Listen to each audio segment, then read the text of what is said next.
तो आइए आज हम चलते हैं जमनापुर गांव। वहां एक खाने का ठेला लगाने वाले दिलीप की कहानी सुनते हैं। एक ऐसा शख्स जिसने एक शाम एक भूखे इंसान को देखा और उस एक लम्हे ने न सिर्फ उसका कारोबार बल्कि उसकी पूरी जिंदगी का मकसद ही बदल कर रख दिया। जमनापुर गांव में ना एक बात बहुत मशहूर थी। लोग कहते थे कि अगर पेट भी भरना हो और रूह को भी सुकून देना हो तो उसका एक ही ठिकाना है, दिलीप का ठेला। और ये सिर्फ कोई कहने की बात नहीं थी, बल्कि एक तरह की गारंटी थी। तो कहानी का पहला हिस्सा शुरू होता है दिलीप की बाहुबली थाली से। ये कोई आम थाली नहीं थी, ये एक गैर मामूली पेशकश थी। ये कीमत थी दिलीप के मशहूर ज़माना बाहुबली नॉन वेज थाली की।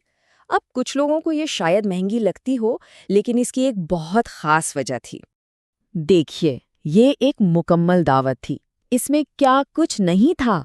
खिले खिले बासमती चावल, मटन, चिकन और मछली के दो दो बड़े टुकड़े, साथ में ताज़ा सलाद और सबसे ख़ास बात, तीनों गोश्त की ग्रेवी जितनी चाहें, लामहदूद। दलीप का तो दावा था कि जो भी ये थाली पूरी खा ले, उसे 2 दिन तक भूख लगने का सवाल ही पैदा नहीं होता। कहानी का दूसरा हिस्सा, एक ऐसी मुलाकात जिसने सब कुछ बदल कर रख दिया। एक शाम का वक्त था। दिलीप अपना ठेला समेट ही रहा था कि एक बहुत कमजोर बुजुर्ग शख्स उसके पास आया और कहने लगा, बेटा, कल से कुछ नहीं खाया। दिलीप के पास देने को कुछ बचा ही नहीं था, सारा खाना बिक चुका था।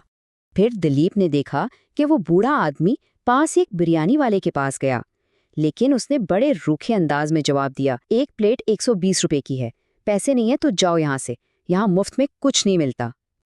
ये अल्फाज सीधा दिलीप के दिल पर लगे। ये मंजर देखकर दिलीप से बिल्कुल रहा नहीं गया। वो आगे बढ़ा और खुद 120 रुपए देकर इस बुजुर्ग के लिए बिरयानी की प्लेट खरीदी। बस उसी एक लम्हे में उसके अंदर कुछ बदल गया था। इस वाकये ने दिलीप को एक बहुत गहरी सोच में डाल दिया। उसने सोचा कि अगर एक वक्त का आम खाना भी 120 रुपए का है, तो भूख की असली कीमत क्या है और मेरी अपनी 220 रुपए वाली थाली गरीब लोगों की पहुंच से कितनी कितनी दूर है। अब आता है कहानी का तीसरा हिस्सा, इक़दार का इम्तिहान। एक तरफ मुनाफा था और दूसरी तरफ खिदमत। अगले ही दिन शहर से एक बिजनेसमैन आया और दिलीप को एक ऐसी पेशकश की जो कोई भी ठुकरा ना पाता। उसने कहा, यही थाली एक 5 स्टार होटल में बनाओ, वहां ये 1000 रुपए में बिकेगी और तुम्हें मुनाफा भी दुगना मिलेगा। लेकिन दिलीप के आंखों के सामने तो उस भूखे बुजुर्ग का चेहरा घूम गया। इसने बगैर एक लम्हा सोचे बड़े पक्के इरादे से जवाब दिया, साहब, मुझे अमीर नहीं बनना, मुझे तो लोगों को खाना खिलाना है।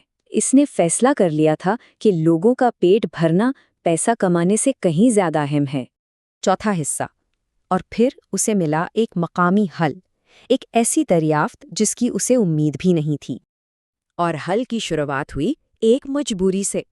हुआ यूं कि जब दिलीप अपने मामूल के बासमती चावल लेने दुकान पर गया तो वो खत्म हो चुके थे। दुकानदार ने उसे मशवरा दिया कि मुकामी देसी चावल आजमा कर देखो, ये किसानों से सीधा आता है, इसलिए सिर्फ 10 रुपए किलो है। अगले दिन उसने देसी चावल पकाए। दिल में थोड़ा डर तो था कि पता नहीं ग्राहकों को पसंद आएंगे या नहीं, लेकिन हुआ उसके बिल्कुल उलट। ग्राहकों ने खाते ही कहा, अरे दिलीप भाई, आज चावल कुछ अलग हैं और सच कहें तो पहले से भी ज्यादा मजेदार लग रहे हैं। चावल की इस कामयाबी ने ना दिलीप को एक बिल्कुल नया रास्ता दिखा दिया। जल्द ही उसने गांव की एक औरत से सिर्फ 2 रुपए में ताज़ा देसी अंडे खरीदना शुरू कर दिए। उसने एक बहुत अहम उसूल सीखा कि बीच के आदमी को हटाकर जब आप सीधा किसानों से चीज़ें खरीदते हैं तो खर्च भी कम होता है और चीज़ भी ज़्यादा ताज़ा और बेहतर मिलती है। पांचवां हिस्सा, अब वक्त था एक इनकलाबी तब्दीली का, एक ऐसी थाली जो सबके लिए थी। अपने इस नए कारोबारी तरीके से हौसला पाकर उसने अपने ठेले पर एक नया बोर्ड लगाया और उस पर साफ साफ लिखा था, नॉन वेज थाली, सिर्फ 20 रुपए में। तो अब उसके ठेले पर 2 तरह की थालियां मिलती थीं। एक तो वही 220 रुपए वाली दावत वाली बाहुबली थाली, और दूसरी सिर्फ 20 रुपए की सस्ती थाली जिसमें अंडे की ग्रेवी, देसी चावल और सलाद शामिल था। इसका मकसद था कि कोई भी भूखा ना सोए। और जानते हैं, उसकी पहले ग्राहकों में वही बुजुर्ग शख्स शामिल था जो किसी के रहमो करम पर नहीं था, बल्कि खुददारी के साथ 20 रुपए देकर अपना पेट भर सकता था।